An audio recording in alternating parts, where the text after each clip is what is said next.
Jambo ndugu yangu, natumai mzima wa afya. Mimi niko salama na mshukuru Mwenyezi Mungu. Mimi naitwa Thomas.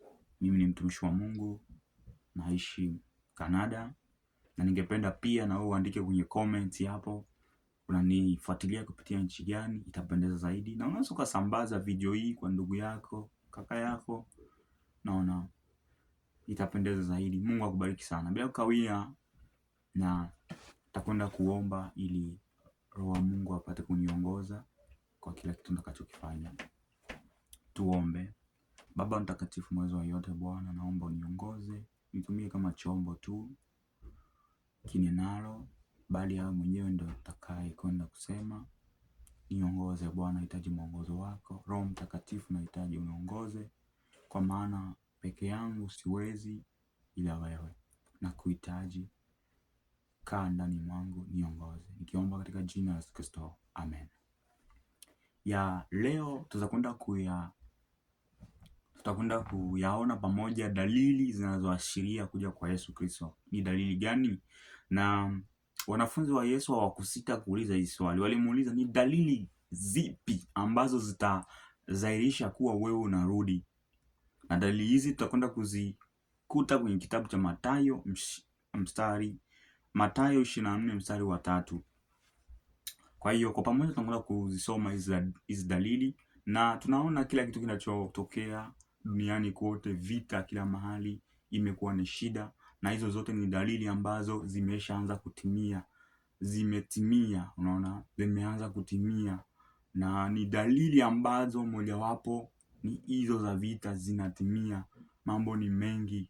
Kwa hiyo ishara zote zipo zinazoashiria kuwa Yesu Kristo huja hivi karibuni. Bila kukawia ndugu yangu, acha tuende kusoma neno la Mungu. Kama nilivyosema hapo awali, Mathayo 24 mstari wa 3 hadi 15 inasema hivi: hata alipokuwa ameketi katika mlima wa Mizeituni, wanafunzi wake wakamwendea kwa faragha, wakisema, tuambie, mambo hayo yatakuwa lini? Nayo ni nini dalili ya kuja kwako na ya mwisho wa dunia? Yesu akajibu akawaambia, angalieni mtu asiwadanganye, kwa sababu wengi watakuja kwa jina langu wakisema, mimi ni Kristo, nao watadanganya wengi. Nanyi mtasikia habari za vita na matetesi ya vita. Angalieni msitishwe, maana hayo hayana budi kutokea, lakini ule mwisho bado. Kwa maana taifa litaondoka kupigana na taifa, na ufalme kupigana na ufalme. Kutakuwa na njaa na matetemeko ya nchi mahali mahali. Hayo yote ndivyo mwanzo wa utungu. Wakati huo watawasaliti nyinyi mpate dhiki, nao watawaua. Nanyi mtakuwa watu wa kuchukiwa na mataifa yote kwa ajili ya jina langu. Ndipo wengi watakapojikwaa, nao watasalitiana na kuchukiana, na manabii wengi wa uongo watatokea na kudanganya wengi. Na kwa sababu ya kuongezeka maasi, upendo wa wengi utapoa. Lakini mwendo wa wengi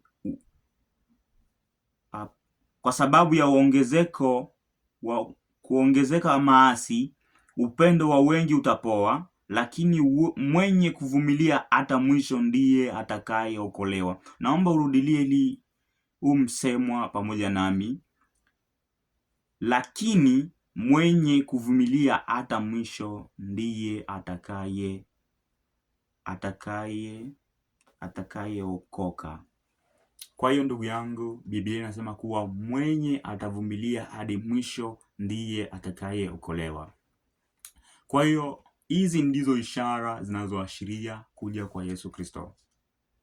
Upendo wa wengi kupoa, manabii wa uongo wengi watakuja kwa jina, wengi watasema mimi ndiye Yesu Kristo. Tunawaona Tanzania, wapo wengi wanaofanya mambo kama haya, kuwadanganya wengi, na wengi wanaamini kuwa wao ndio Yesu Kristo.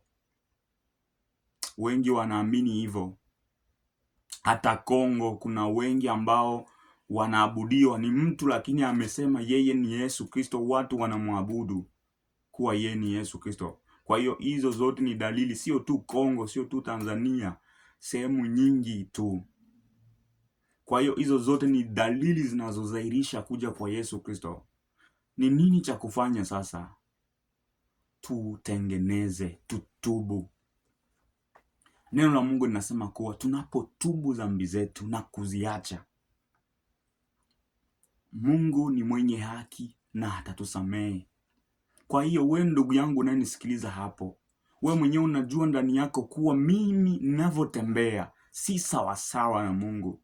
Mambo yangu ninayoyafanya kisirisiri, watu wa kanisani hawanijui, lakini mimi Mungu ananijua, na ufahamu wangu unanizirisha kuwa mimi si tembei sawasawa na Mungu. Haijalishi naenda kanisani, lakini mimi si Mkristo kabisa. Mimi ni Mkristo jina tu. Ninaposema Mkristo jina ni kwa sababu Mkristo ambaye anamwamini Mungu, anamwogopa Mungu, kuna mambo ambayo hafanyi. Unakuta wewe ni Mkristo lakini unalala baa. Wewe ni Mkristo haujaoa lakini unalala na wanawake. Wewe ni kijana unasema mimi ni Mkristo, lakini wewe ndo wa kwanza kwenda kulala na malaya, eti wewe ni Mkristo. Kwa hiyo huu ndio wakati ndugu yangu, tubu.